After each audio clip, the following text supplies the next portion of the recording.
Esto es lo que se conoce popularmente como una oubliette o prisión de botella. Hay dos posibilidades. O bien se utilizaba como almacén, aunque el acceso era algo inusual para tener que estar sacando y metiendo cosas, o bien se utilizaba como una prisión muy desagradable donde encerrar a gente. Tiene una forma abovedada, es decir, la pared se levanta más o menos recta hasta que comienza a cerrarse en forma de cuello de botella. Oubliette viene del francés oublier, que significa olvidar, lo que implica dejar ahí a los prisioneros y olvidarlos para siempre. No creo que eso ocurriera. ¿Por qué querrían dejar ahí a alguien de por vida? Lo retienes para conseguir un rescate. Es un preso político o bien un delincuente, en cuyo caso estará allí hasta que llegue el momento de ser juzgado. El castillo de Cherc alberga una prisión de 2 plantas.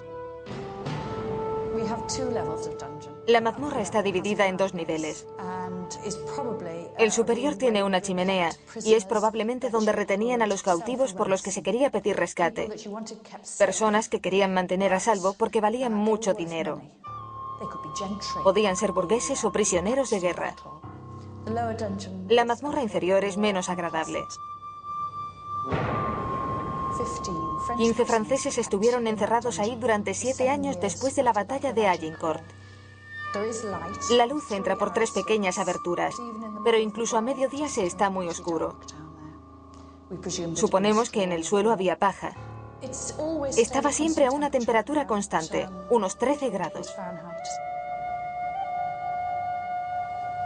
Además de servir de cárcel, de residencia y de centro económico, el castillo también hacía las veces de tribunal.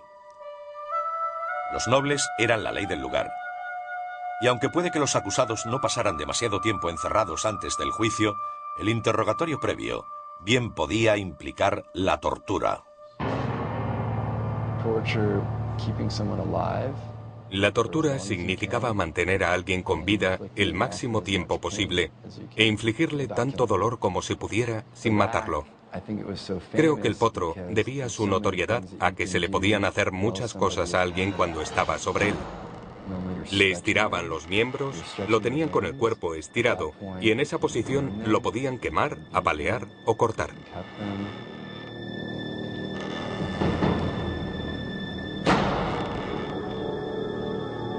Se usó todo tipo de horribles instrumentos de tortura, especialmente durante los tiempos de la Inquisición española. Aparatos que aplastaban, estiraban, pinchaban, desgarraban.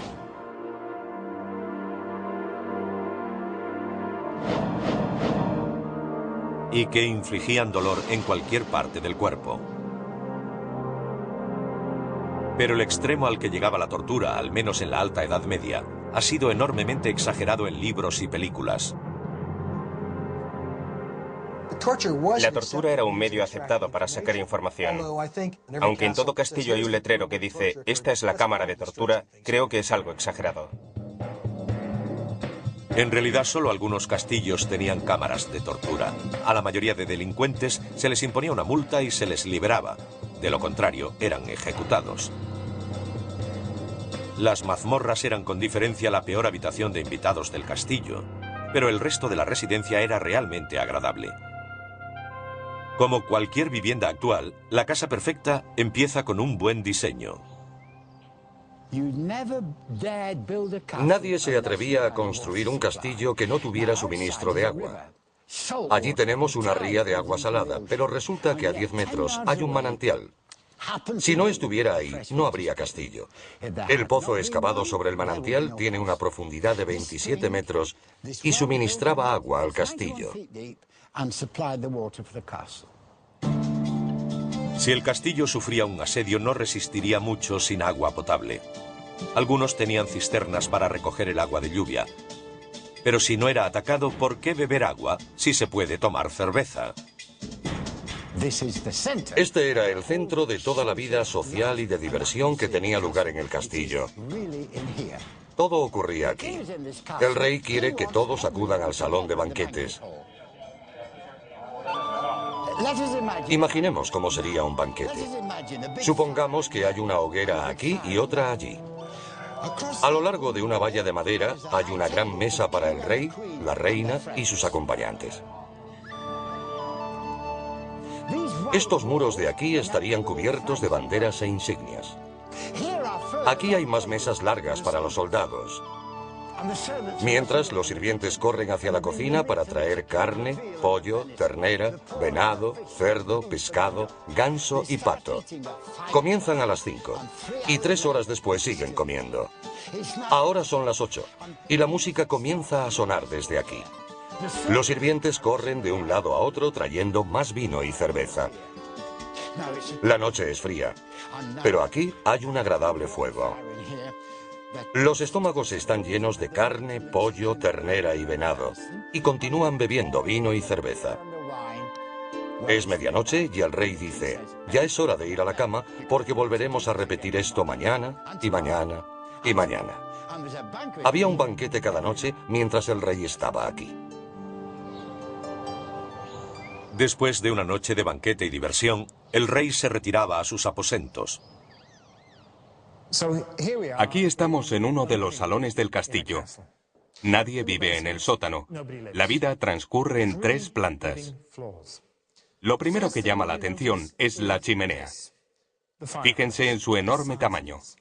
Por supuesto, se necesita algo tan grande para calentar una sala así. La superficie es tan grande como cualquier apartamento de hoy. Es enorme. Las paredes estaban enyesadas y pintadas. Si miramos aquí, encontramos un bonito ventanal. La vista que se ofrece desde aquí es impresionante, con el mar y la tierra en la distancia.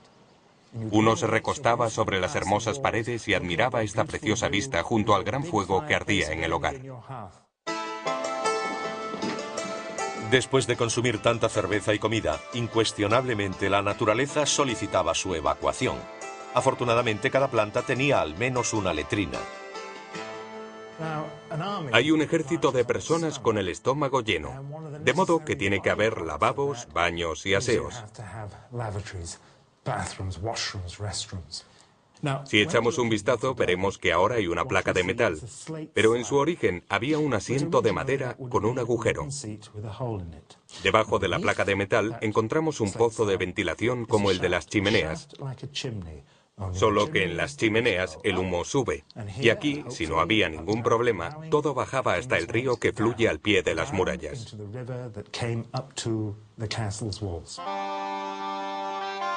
Mientras que otras ventanas del castillo tenían cristal, el hueco de ventilación de la letrina no. Esto no evitaba que los gases amoniacales nocivos salieran del pozo de ventilación. De modo que aunque no fuera letal, sí que desprendía un pestilente olor, y era muy frío en invierno. Estas comodidades solo mejoraron con el tiempo. En el siglo XV, la nobleza adinerada se debatía entre levantar castillos u opulentos palacios. El entorno político, junto a la aparición de nuevos métodos de hacer la guerra, llevó paulatinamente al declive de los castillos, pero no antes de que se levantaran algunos de los edificios más impresionantes de todos los tiempos.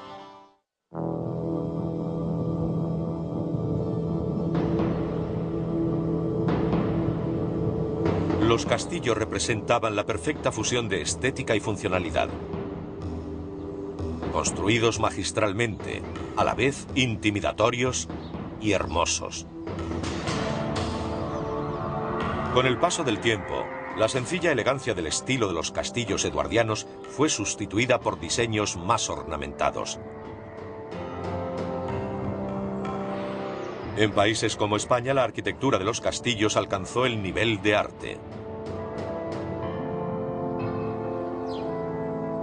Estas hermosas fortificaciones españolas se encuentran entre los últimos castillos que se construyeron.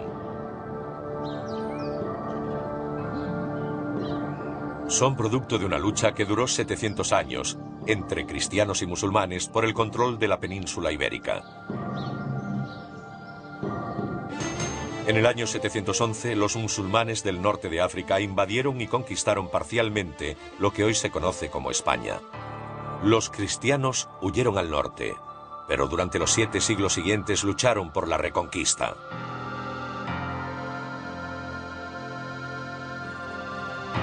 A medida que fueron recobrando lentamente su territorio, también levantaron cientos de castillos. Castilla debe su nombre a las numerosas fortificaciones que un día salpicaban el paisaje. Aquí incluso los castillos cristianos muestran una influencia árabe. Uno de los más espléndidos es el Alcázar de Segovia. El Alcázar es una verdadera demostración del poder real. Era una forma de decirle al pueblo que vivía en el campo, el rey es quien manda. Asomado a un precipicio creado sobre la confluencia de 2 ríos, el Alcázar domina el campo circundante. Este castillo se inició en el siglo XII, pero su construcción duró mucho tiempo, toda la Edad Media, desde el siglo XII hasta el XVI. Y fue obra de los reyes cristianos que tuvieron aquí la corte.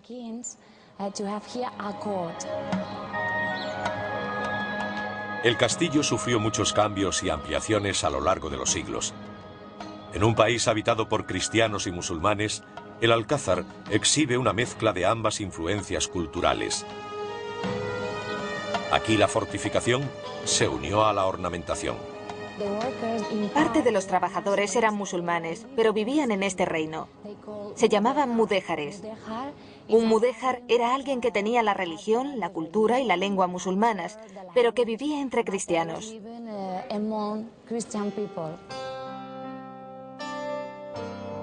La influencia musulmana también se puede ver en su interior.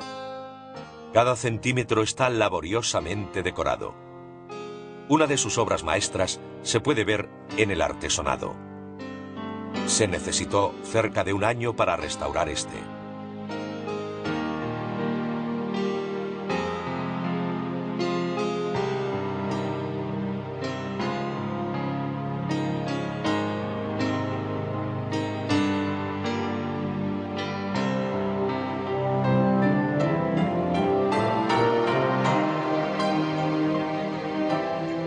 Arquitectos y estrategas pasaron siglos perfeccionando la funcionalidad de los castillos, hasta que un invento acabó con todo su trabajo. ¿Por qué se dejaron de construir castillos? Por 2 razones. La primera porque se inventó la pólvora y los cañones podían derribar las murallas. Les llevó su tiempo perfeccionarlo, pero al final un castillo con altas murallas ya no era defendible. La segunda razón se encuentra en que el mundo cambió. Los gobiernos centrales se hicieron más fuertes, los reyes se volvieron reyes auténticos, ya no dependían de los señores feudales, por eso no querían que tuvieran castillos. En el siglo XV, en gran parte de Europa los nobles comenzaron a construir lujosas residencias en lugar de castillos. Paulatinamente muchas de estas fortificaciones cayeron en desuso. Algunas fueron derribadas a propósito por cautelosos reyes. Algunos castillos eduardianos fueron parcialmente desmantelados después de la Guerra Civil Inglesa a mitad del siglo XVII. Otros desaparecieron lentamente a manos de aldeanos necesitados de materiales de construcción. En el siglo XIX hubo una especie de resurgir de los castillos. No en el sentido tradicional defensivo, sino en el arquitectónico. Fue un intento por levantar edificios que tuvieran el aspecto de los castillos antiguos.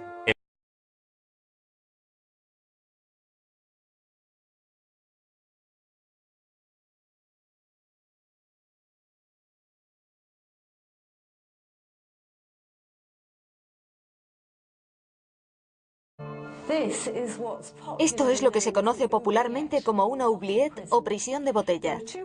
Hay 2 posibilidades. O bien se utilizaba como almacén, aunque el acceso era algo inusual para tener que estar sacando y metiendo cosas, o bien se utilizaba como una prisión muy desagradable donde encerrar a gente. Tiene o cuyo caso estará allí hasta que llegue el momento de ser juzgado. El castillo de Cherk alberga una prisión de 2 plantas. La mazmorra está dividida en 2 niveles. El superior tiene una chimenea y es probablemente donde retenían a los cautivos por los que se quería pedir rescate. Personas que querían mantener a salvo porque valían mucho dinero. Podían ser burgueses o prisioneros de guerra. La mazmorra Hacía las veces de tribunal. Los nobles eran la ley del lugar. Y aunque puede que los acusados no pasaran demasiado tiempo encerrados antes del juicio, el interrogatorio previo bien podía implicar la tortura. La tortura significaba mantener a alguien con vida el máximo tiempo posible e infligirle tanto dolor como se pudiera sin matarlo. Creo que el potro debía su notoriedad a que se le podían hacer una forma abovedada. Es decir, la pared se levanta más o menos recta hasta que comienza a cerrarse en forma de cuello de botella. Oubliette viene del francés oublier, que significa olvidar, lo que implica dejar ahí a los prisioneros y olvidarlos para siempre. No creo que eso ocurriera. ¿Por qué querrían dejar ahí a alguien de por vida? Lo retienes para conseguir un rescate. Es un preso político o bien un delincuente. En interior es menos agradable. 15 franceses estuvieron encerrados ahí durante 7 años después de la batalla de Agincourt. La luz entra por 3 pequeñas aberturas, pero incluso a mediodía se está muy oscuro. Suponemos que en el suelo había paja. Estaba siempre a una temperatura constante, unos 13 grados. Además de servir de cárcel, de residencia y de centro económico, el castillo también